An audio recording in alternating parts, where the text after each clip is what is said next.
क्या बनेगी, यह सवाल है। और इसके अलावा न्यूज 18 जेकेएलएच पर महा एग्जिट पोल लगातार जारी रहेगा। आपको बताते चले कि न्यूज 18 जेकेएलएच पर यह महा एग्जिट पोल जारी रहेगा। सबसे अहम सवाल यह है कि जम्मू कश्मीर में आखिर इस बार सरकार किसकी बनेगी।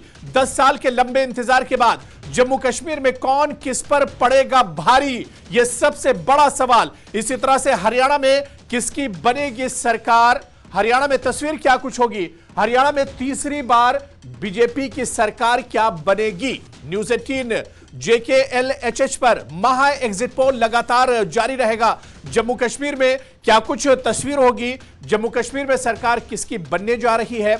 इसके अलावा न्यूज 18 जेकेएलएच पर महा एग्जिट पोल में हम आपको हरियाणा और जम्मू कश्मीर के जो भी एग्जिट पोल हैं वो बताने की कोशिश करेंगे। बहुत से सवाल हैं कि आखिर 8 तारीख को सरकार किसकी बनने जा रही है, जम्मू कश्मीर में क्या कुछ नतीजे होंगे।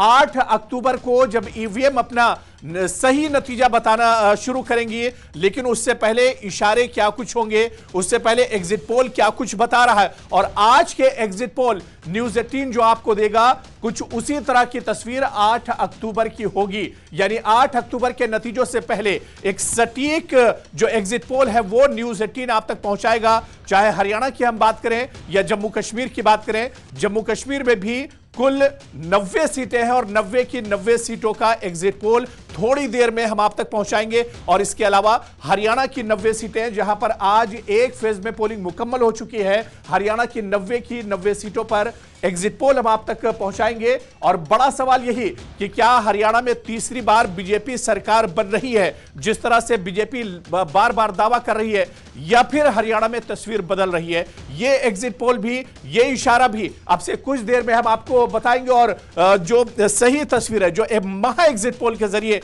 वो तस्वीर हम आपको बताने की कोशिश करेंगे। और इससे भी बढ़कर सबकी नजरें आज न्यूज 18 के इस महा एग्जिट पोल पर इस वजह से टिकी हुई है क्योंकि जम्मू कश्मीर की सही तस्वीर क्या कुछ 8 अक्टूबर को होगी।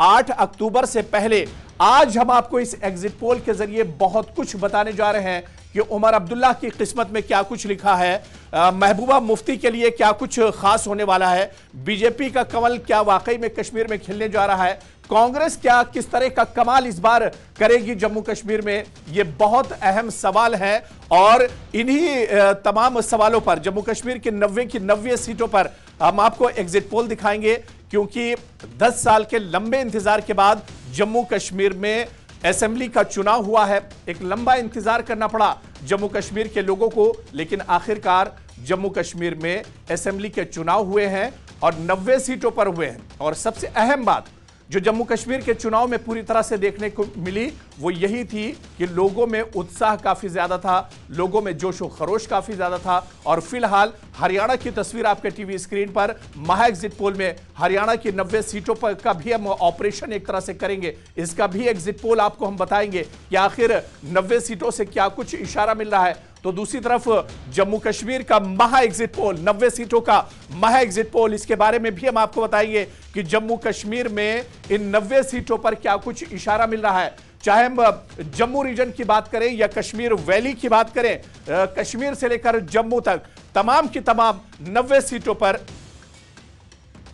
और इस वक्त बड़ी खबर आ रही है, आपको बता दें कि हरियाणा में 51% वोटिंग हुई है शाम 5 बजे तक। मेवात में, गुरुग्राम में सबसे कम 49.97% वोटिंग हुई है। तो हरियाणा की सभी 90 सीटों पर वोटिंग मुकम्मल हो चुकी है। हरियाणा में मतदान संपन्न हो चुका है। इस वक्त की बड़ी खबर आपको बता दें। और हरियाणा में 5 बजे तक, शाम 5 बजे तक 61% मतदान हुआ। जी हां, मेवात में सबसे ज्यादा 68% से ज्यादा वोटिंग हुई है और गुरुग्राम में 49.97% मतदान शाम 5 बजे तक रिकॉर्ड किया गया है।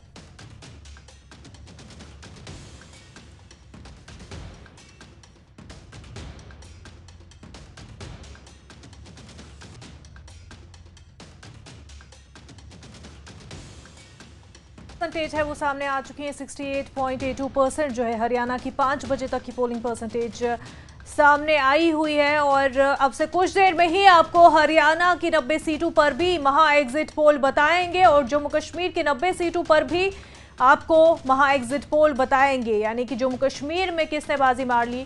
क्या नेशनल कॉन्फ्रेंस और कांग्रेस का अलायंस काम कर गया या फिर बीजेपी कैंपेनिंग काम कर गई, और वहीं हरियाणा में भी बीजेपी वापस से बाजी मारी है या फिर कांग्रेस। पर वोटिंग मुकम्मल हो चुकी है। शाम 6 बजे तक ये वोटिंग हो रही थी और हरियाणा में इस तरह से मतदान जो है वो एक तरह से संपन्न हो चुका है। और इस वक्त हमारे साथ बहुत खास मेहमान दरक्षा अंद्राबी जी, जम्मू कश्मीर बीजेपी की स्पोक्स पर्सन हमारे साथ इस वक्त जुड़ी हुई हैं। जम्मू कश्मीर वक्फ बोर्ड की चेयरपर्सन भी हैं।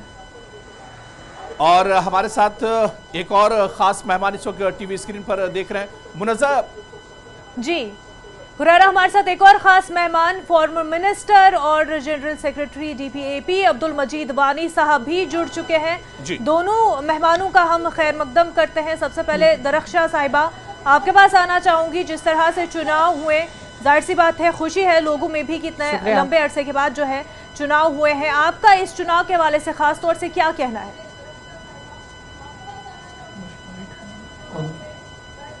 देखिए, पहले मैं आपको शुक्रिया करूंगी कि अभी आपने जो सारा हुरैरा साहब जैसे कह रहे थे कि पूरा एक किस्म का जो यहाँ पे फ्री इलेक्शन यहाँ पे हुआ और जो हमारी पार्टी की कैंपेनिंग रही वो बहुत ही अच्छी रही। पूरे JNK में प्राइम मिनिस्टर साहब आ गए, डिफेंस मिनिस्टर साहब आए, होम मिनिस्टर साहब ने कैंपेनिंग की और जो हमने काम किए थे जम्मू कश्मीर में उस डेवलपमेंट की बुनियाद पे हमने वोट मांगा और लोगों ने भी वोट दे दिया है बीजेपी को। और जो आपकी एग्जिट पोल क्या आपके स्क्रीन पे दिखा रहा होगा, लेकिन हमारा ये मानना है कि लोगों ने बीजेपी को दिल खोल कर वोट दिया और हमारी यहाँ पे जो आने वाली गवर्नमेंट होगी वो बीजेपी के साथ ही बनेगी। बीजेपी के बगैर तो बन ही नहीं सकती हैं, क्योंकि हमने जम्मू कश्मीर को जो अमन दिया, तरक्की दी, खुशहाली, उसको देखकर लोगों ने वोट किया। बाकी पार्टियों का तो फंडा वही रहा है जो आज से पहले रहा है। यहाँ यानी जैसे भी सरकार बने, दरक्षा अंद्राबी ने, जैसे भी सरकार बने इस बार जम्मू कश्मीर में बीजेपी की सरकार बनेगी। बिल्कुल इंशाअल्लाह रहमान, और आपका एग्जिट पोल भी वही दिखाएगा, क्योंकि हमें उम्मीद है। और जो हमने काम किए, खासकर आप देखेंगे कि जो हमने कहीं पे भी गलत बयानी नहीं की, हमने किसी बंदे को या बिल्कुल किसी दरक्षा अंद्राबी जी इस पर हम आगे भी बात करेंगे। कोई गलत बात नहीं करी, गलत वादे नहीं किए। किस तरह से बीजेपी ये दावा कर रही है, दरक्षा अंद्राबी आज न्यूज़ 18 पर किस तरह से ये दावा कर रही है इतनी मजबूती से कि जो अगली सरकार होगी जम्मू कश्मीर में बीजेपी की होगी। अभी न्यूज़ 18 के जो महा एग्जिट पोल है वो भी आना शुरू होगा, उसमें भी एक तरह से इशारा मिल जाएगा कि 8 अक्टूबर को जब नतीजे आएंगे वो किस तरह के होंगे। लेकिन मैं एक सवाल इस बीच अब्दुल मजीद वानी साहब आपसे कह रहे हैं कि हमारे बगैर हुरैरा साहब हम कह रहे हैं हमारे बगैर बीजेपी के बगैर यहाँ सरकार नहीं बनेगी। हमारी सबसे ज्यादा सीटें होंगी और हमारे ही साथ हमारे बगैर सवाल ही नहीं पैदा होता है। तो अगर उसके लिए आपको नेशनल कॉन्फ्रेंस के साथ भी आना पड़े, दरक्षा साहिबा आ जाएंगे जिनके खिलाफ पूरी बीजेपी की कैंपेनिंग रही? क्या उनके साथ भी कह सकते हैं, क्योंकि हमने उनके खिलाफ इलेक्शन लड़ा है। हमारे इतनी सीटें होंगी कि हम सरकार बनाएंगे। चलिए ये देखिए, आज तो आप कुछ भी कह सकती हैं, क्योंकि आज अब एग्जिट पोल आएंगे और एग्जिट पोल के बाद फिर नतीजे आएंगे और तस्वीर तो 8 अक्टूबर को ही साफ होगी। लेकिन उससे पहले तो कुछ भी कहा जा सकता है। जोड़ तोड़ की सियासत तो ये बाद में होगी। मुनज़्ज़ा, मैं अब्दुल मजीद वानी साहब आपके पास आना चाहूंगा। वानी साहब, मेरी आवाज आप तक पहुंच रही है? हाँ आ रही है। वानी साहब, क्योंकि पहली बार डीपीएपी लोकसभा के चुनाव में भी आप लोग गए थे, लेकिन डीपीएपी पहली जम्मू कश्मीर का पहला असेंबली चुनाव है जिसमें गई थी। कितने पुरुउम्मीद हैं आप लोग इस पहले चुनाव से? सबसे पहले तो मैं आपका शुक्रिया अदा करूंगा कि आज एग्जिट पोल जो आप बता रहे हैं या बताना चाहेंगे जी, लेकिन मुझे जो लगता है मेरे अपने तजुर्बे से कि बड़ा मुश्किल है रियासत जम्मू कश्मीर में किसी को हुकूमत बनाना, क्योंकि लोगों की सोच जो है उस सोच पर लीडरशिप का रोल क्या रहेगा ये आने वाला वक्त कहेगा जी। क्योंकि कश्मीर के हालात कैसे हैं, कश्मीर में कौन से लोग हैं जो ये दावा करते हैं हुकूमत बनाने का, जम्मू में कौन से लोग हैं हुकूमत दावा कर रहे हैं हुकूमत बनाने का। लेकिन मुझे अफसोस है कि आपने भी जो एग्जिट पोल की लिस्ट बताई है उसमें एनसी, कांग्रेस, बीजेपी, पीडीपी, अपनी पार्टी एआईपी तो, लेकिन डीपीएपी का आपने कहीं लिखा नहीं है। नहीं, अदर्स में है सर। लेकिन आप आपको बता दूं मैं कि डीपीएपी का एक रोल होगा। जी जी जी। पर उस रोल की जब हम बात करें मजीद साहब, अगर उस रोल की हम बात करें, देखिए उम्मीदें, गुलाम नबी आज़ाद बहुत बड़ा नाम, चीफ मिनिस्टर रह चुके हैं जम्मू कश्मीर के, तो उम्मीदें भी उतनी ज्यादा थी। पर क्या आप मानते हैं कि जिस लेवल का रोल डीपीएपी की तरफ से होना चाहिए था इस चुनाव में, क्या वैसा हो पाया है? देखिए, डीपीएपी का एक रोल रहा जो आप कहेंगे कि बस ये चीफ मिनिस्टर गुलाम नबी आज़ाद साहब ने जो काम कार्य किए हैं वो तो अभी भी एक तारीख है रियासत जम्मू कश्मीर के अंदर, उसको आप उसको ये नहीं कह सकेंगे कि कुछ नहीं हुआ, एक रोल है।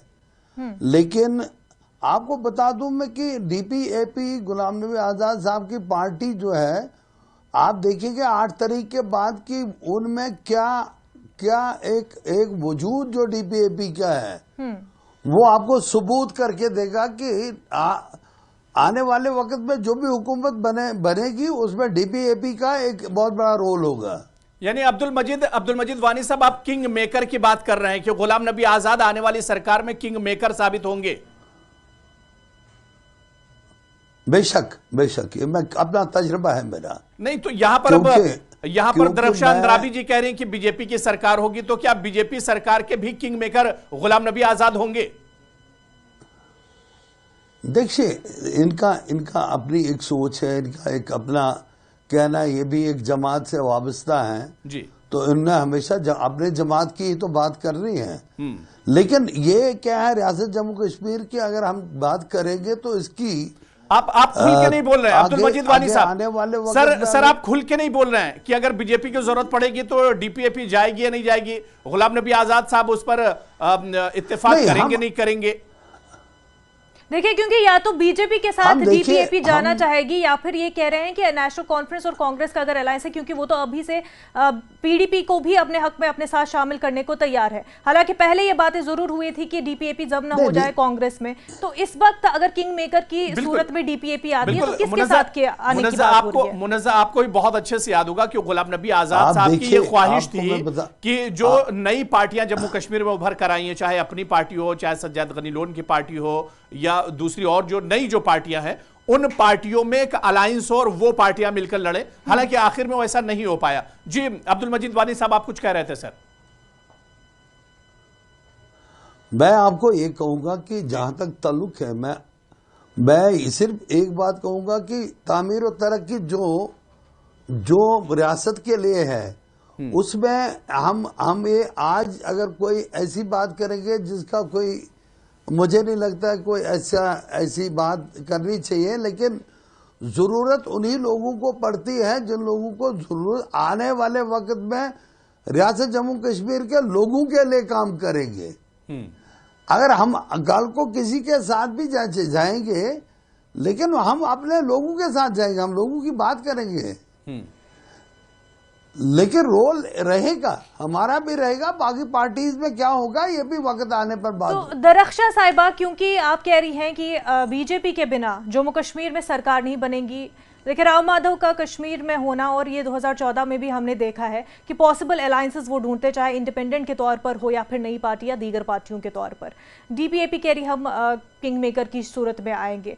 क्या लगता है कि अभी जो पॉसिबिलिटी ढूंढी जा रही है वो नई पार्टियों में ढूंढी जा रही है, इंडिपेंडेंट्स में ढूंढी जा रही है, या कहीं ना कहीं जो नेशनल कॉन्फ्रेंस और पीडीपी में अभी कोई कड़ी ढूंढ रहे हैं बीजेपी? अभी देखिए, वक्त से पहले की बात रहेगी कि अभी क्या होने वाला है। हाँ, एग्जिट पोल का काफ़ी असर रहा है पिछले इलेक्शनों में भी, और कई सालों से एग्जिट पोल का बड़ा असर रहा है। लेकिन असल में हकीकत ईवीएम्स के जो खुलने पे ही पता चलेगा। और लेकिन हमें उम्मीद है, हम उम्मीद के साथ जब से हमारी कैंपेनिंग शुरू हो गई है, हाँ, हमने यही कहा है कि जो हमने काम किए, जो इन सालों में जम्मू कश्मीर को एक अमन मिला है। और तो दरक्षा साहिब, अगर आप कहेंगे कि बीजेपी की सबसे बड़ी हुसूलियाबी, सबसे बड़ी कामयाबी जम्मू कश्मीर के लिए क्या रही है? देखिए, सबसे बड़ी कामयाबी जो जहां आज भी हम बात कर रहे हैं, जो हमारे प्रधानमंत्री जी ने, हमारी सरकार ने जम्मू कश्मीर को एक जो जहन्नुम बन चुका था, जन्नत का वो गहवारा कभी कहलाता था, उसको फिर से जन्नत बनाने का ये सबसे बड़ी हमारी कामयाबी है। आपकी जो ऑपोजिट खड़ी पार्टियां रही वो इस बात से अग्री नहीं करती, उनको क्या जवाब देंगी आप? देखिए, सावन के अंधे को सब हरा हरा दिखता है और उनको अभी भी दिख रहा है कि कश्मीर वही पुराना कश्मीर है, नहीं है। अब कश्मीर वो कश्मीर है जहां अमन है। ये 2014 वाला पहले वाला कश्मीर नहीं रहा जो उन्होंने 86 से नहीं। अपोजिशन तो दरक्षा अंद्राबी जी, अपोजिशन तो ये कह रहा है कि 370 हटने के बाद भी मायूसी हुई, क्योंकि आप देखिए वही जम्मू रीजन जहां पर मिलिटेंसी तकरीबन खत्म हो चुकी थी, फिर से मिलिटेंसी वापस आ गई है। देखिए हुरैरा साहब, आप बेहतर जानते हैं, थर्ड आई है हमारा मीडिया कि हमारा जो पार दुश्मन बैठा हुआ है उनकी कंट्री में तो कभी अमन आया नहीं, लेकिन वो यहाँ भी नहीं चाहते। अब वो जंगलों दूर दराज, वो ये बदनसीबी है कि हमारे जो जवान वहाँ पे शहीद होते हैं, ये हमारे लिए अलमिया भी है। लेकिन ओवरऑल जो मिलिटेंसी थी, जो घर घर में इन पॉलिटिशियनों ने घर घर के नौजवानों को मिलिटेंट बना के रखा हुआ था, यहाँ पे घर घर में रोज जो हमारे काबिले एहतराम वहाँ पे बैठे हुए हैं, मजीद साहब जो एक्स मिनिस्टर रहे हैं, हम इनका बहुत एहतराम करते हैं। ये भी इस बात से इत्तेफाक करेंगे कि किस तरह से यहाँ के लोगों को कब्रिस्तानों तक पहुँचाया जाता था। लेकिन अभी अल्हम्दुलिल्लाह वो सब कुछ खत्म हो गया है। दरक्षा साहिबा, बिल्कुल आप जिस तरह से बयान कर रही हैं, आपकी जो ऑपोजिशन है और कुछ जो एनालिस्ट है वो ये भी कहते हैं कि देखिए अब जो पैटर्न है पूरे टेररिज्म का वही बदल चुका है जम्मू कश्मीर में। वो पहला वाला जो एक मॉडल था, पहले वाली जो स्ट्रेटेजी थी वो नहीं रही है, शक्ल बदल गई है उस चीज की। नहीं, शक्ल भी बदल गई नहीं है कि शक्ल और टेररिज्म का टेरर है, नहीं। ये उन लोगों का है जो अभी पार बैठे हैं, जो इसको शय दे रहे थे। देखिए, एक वक्त था जब वर्कर्स में कांग्रेस की सरकार हुआ करती थी, तब जब इन्फिल्ट्रेशन हुआ करता था, तब बीजेपी उसके खिलाफ प्रोटेस्ट किया करती थी कि इनको इससे जो है निपटना नहीं आ रहा है। तो अब क्या कहेंगे? देखिए, आज वैसा कुछ नहीं है, ये आज वैसा कुछ नहीं है, खुदा ना खास्ता आज टेररिज्म नहीं है।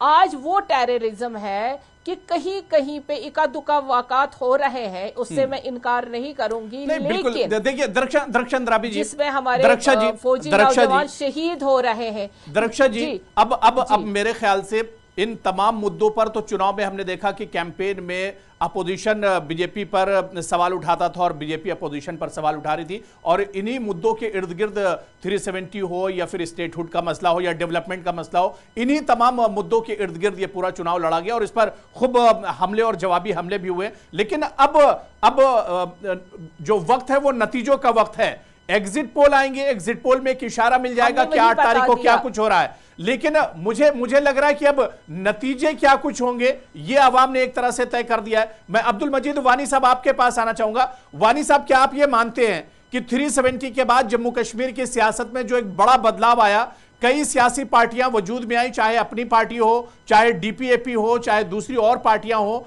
क्या इन पार्टियों के आने की वजह से भी जम्मू कश्मीर की जो रिवायती पार्टियां कही जाती थी, यानी नेशनल कॉन्फ्रेंस, कांग्रेस और पीडीपी, क्या इन पार्टियों को भी अब नुकसान पहुंच सकता है? इनको अपने वजूद पर एक तरह से खतरा नजर आ रहा है? अब्दुल मजीद वानी साहब। देखिए, मैं आपको बता दूं कि 370 जो था जी या 35A था, ये एक गारंटी थी स्टेट की और हमारे मुल्क की। लेकिन इसका मतलब ये नहीं कि आज ही आप कहेंगे कि 370 कब का यहां से, मुझे नहीं लगता कि यहां कोई एग्जिस्ट कर रहा था। लेकिन आप देखिए 370 के हटने के बाद या 35 के हटने के बाद अगर लोग सियासत करेंगे इस पर, तो मुझे नहीं लगता अच्छा है कि आप सियासत करिए।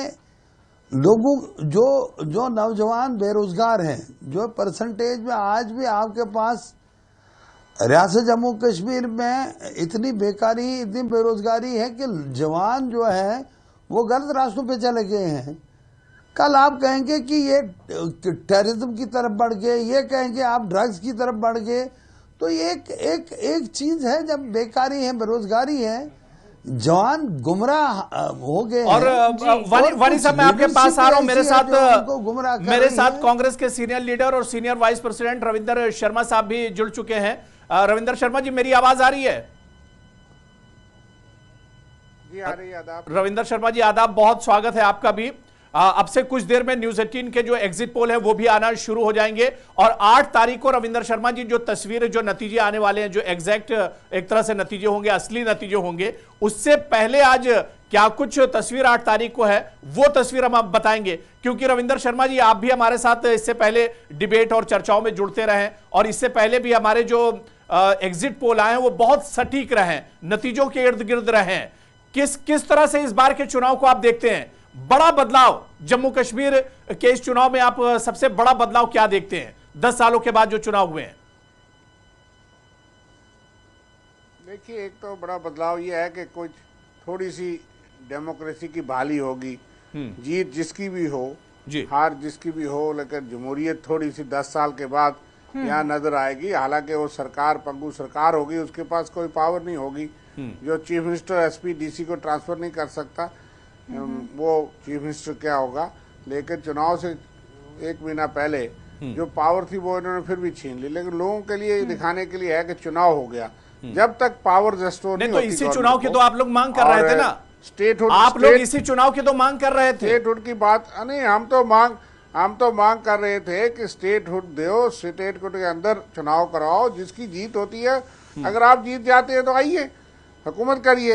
लेकिन यह है कि आपको क्यों डर लगता है कि यहाँ स्टेटहुड नहीं देनी, और यूटी की पावर्स में भी आप और घटाते जाते हैं।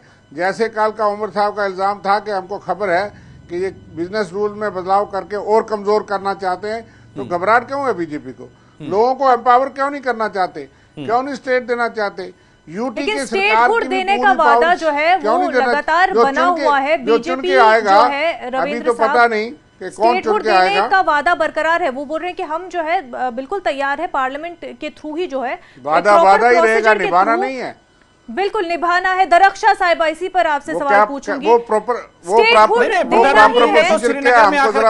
दरक्षा साहिबा, स्टेटहुड देना ही है तो इतनी देरी क्यों की जा रही है? लगातार बस वादे किए जा रहे हैं। और दूसरा ये कि चाहे उमर अब्दुल्ला हो, इल्तिजा मुफ्ती हो, लगातार कह रहे हैं कि एलजी को इतने जो मजीद इख्तियारात बढ़ा दिए गए हैं, तो ये तो एक कठपुतली की तरह ये हुकूमत रहेगी।